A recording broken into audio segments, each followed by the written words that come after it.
Welcome back to Celebrity Radio. It's Alex Belfield talking to some of the world's most talented stars and some of my favourite people. And Dona Oxford is, well, unique. She's brilliant, she's got soul, and she joins us on the programme now. How are you, Dona?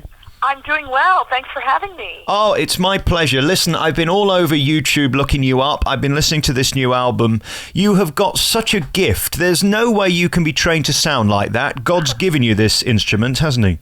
Yes, actually he has, and I'm very grateful. What's it like being you, to stand on a stage, whether it be with a 4-piece, an 18-piece, a 400-piece, and be able to do what you do? It must be thrilling. It is thrilling. You know, it's hard to express it exactly because the energy that you get from the audience, it's a cyclical energy, and it comes to you, and then you throw it right back out, and it's just exciting because the crowd gets rowdy, and it just gives you more energy to give your best and to give your all. For you, musically, how difficult is it? You've got such power in your voice. You've also got such control, which is why you're so good. Are you exhausted at the end of it? Are you invigorated by it? Can you do it again? I'm really invigorated. I think I'm more invigorated from the audience reaction than anything. I'm probably a little tired from physical exertion, but I do get such stimulation from the audience that I walk out of there still floating on air. It takes me a couple hours before I can get to sleep. What's your life like? Because I know people love to work with you, and you've been very blessed to work with so many different bands and orchestras and groups.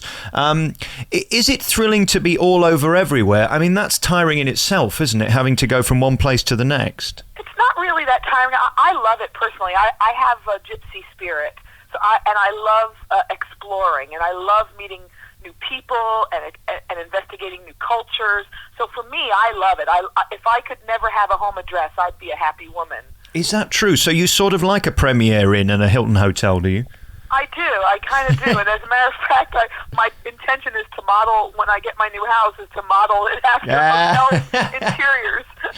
All you need to is install somebody to do room service, and it'll be all there for you, won't it? There you go. A little mint on the pillow, and I'm set. There you go. And that turn-down service, mind you don't know how many times I've been turned down in a hotel, don't you? Let's talk about the music that you love to sing. I mean, this new album is terrific. It's really what you are. Firstly, how do you describe your voice? I'd like to say it's got warmth, it's got soul, it's got heart. How do you describe it? That's pretty much it. You covered it. I think it's fairly soulful. It resonates. I'm very loud. I'll say that. I'm gregarious in nature. So, and I think that energy comes across. What would be your favourite song then? If I said to you now, right, you've got one last song, you've got 1 million people watching, which song would it be? Together. Or Get It Right. I'm not sure. One of those two. They're both my favorites on my albums. And No, but I mean of all time, with the classics. Of all time. Yeah. Of all time. Oh, my goodness. I would say something by Al Green or Gladys Knight. Right. For sure. Why are they so amazing then? What is it about their songs? What is it about their tone? There's a soulfulness. There's a communication. You know, music is telling a story. And they tell a story better than anyone. I mean, there's some great people, Aretha Franklin, Janis Joplin, I could go on and on. But there's something for me about Al Green and Gladys Knight that just, they tell the story in their tone. And they also get to, in Gladys Knight's case, go woohoo in the middle of a song. You don't get that very often. And they have guys dancing behind them, so it's not too bad. That's my dream. I'm going to come and see you live because it's an event. You get so into it. What's going on in your mind, let's say 40 minutes into a concert? What are you feeling? What are you thinking? At that point, I'm kind of lost in a good way. I'm invested in the music, and I'm in the moment with the other musicians on stage, and it's literally a conversation between us. And if the guitar player plays a little lick, it inspires me to kind of answer him back musically. The same thing with the drummer, the bass player. I really get in the moment, and I get carried away with whatever's happening in that moment. What age were you when you felt good enough to reply to a musician's ad-lib, whether it be a drum beat, whether it be on the guitar, whatever, on the piano? I would say, well, beyond my teen years, I'd have to say within my 20s, I think it's when you finally get comfortable in your own skin anyway, whether it's in life or in music. I think it takes some time, you've got to be playing, I would think, a good 5-10 years quality playing to really get that comfortable where you can really ad-lib and communicate. And this is an awkward question. Are you a better singer or are you a better pianist? Oh, wow, that's a tough one. I think I'm probably, I don't know, a better singer.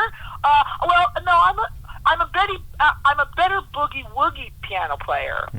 But as far as like all around piano players, I mean, people like Errol Garner and Oscar Peterson, and I mean, there's a gazillion players that are technically better than I am. So I think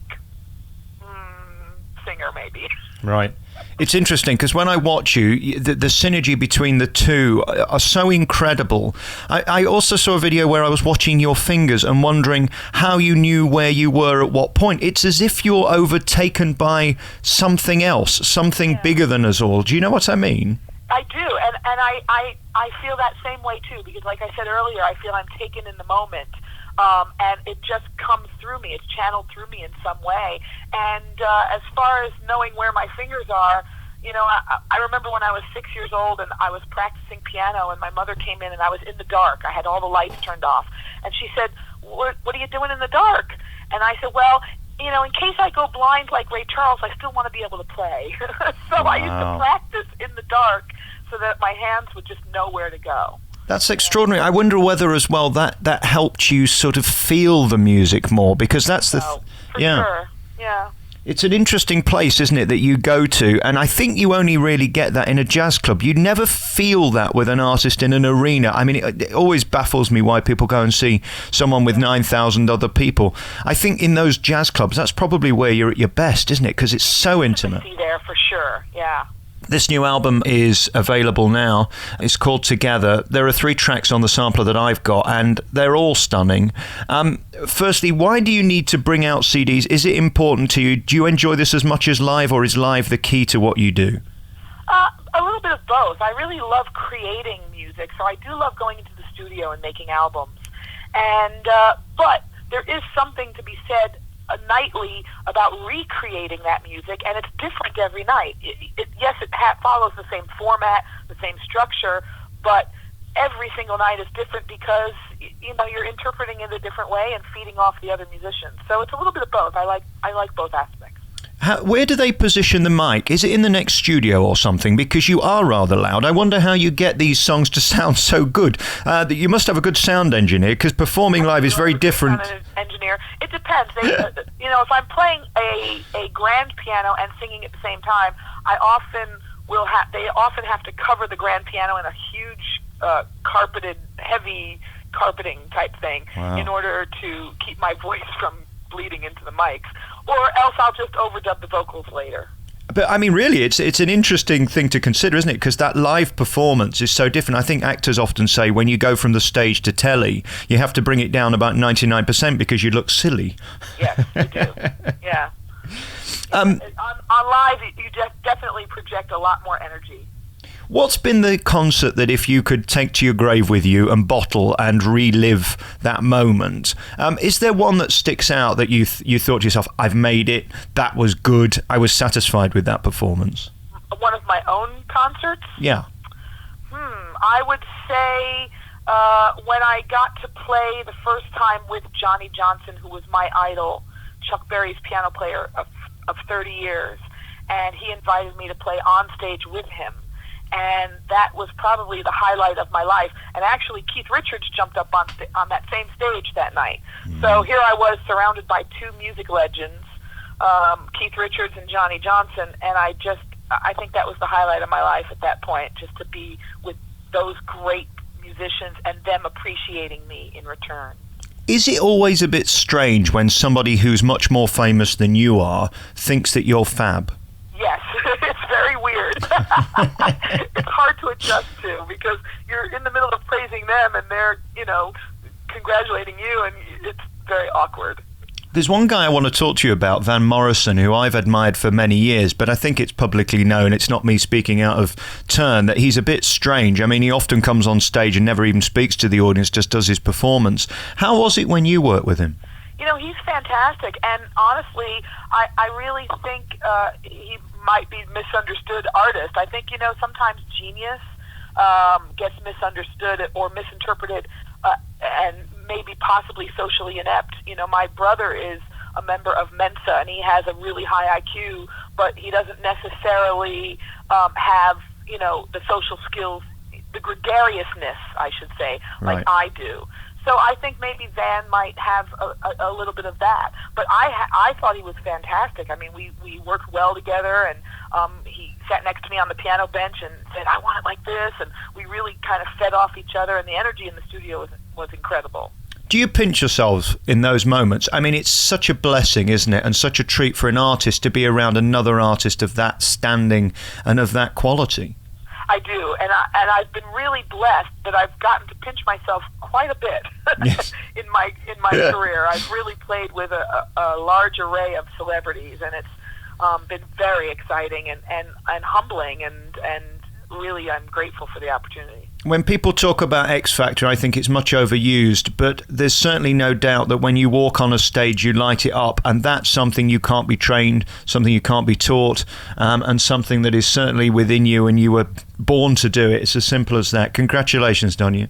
Thank you so much. I appreciate it. So lovely talking to you. Now then, let's do the plug. The new album is out on September the 22nd. Doña Oxford's Together will be in your stores. And you're on the road as well. How many shows are you going to be doing? Where can we see you? Because this is very important. I'll be playing all over the UK, predominantly London. I've got Manchester, Birmingham, Twickenham, Chichester, Tunbridge Wells, Braintree, pretty much all over. So you can check my website at DonaOxford.com and see where I'm playing in your area. Fabulous. Put me down for 2 for Birmingham. I'll be there, no problem. You're on the list. Doña Oxford, thank you so much for talking to me. The new album, Together, is out on September 22nd. This is a proper album with a great musician who was born to do it. Such talent, Doña. Thank you for your time. Thank you.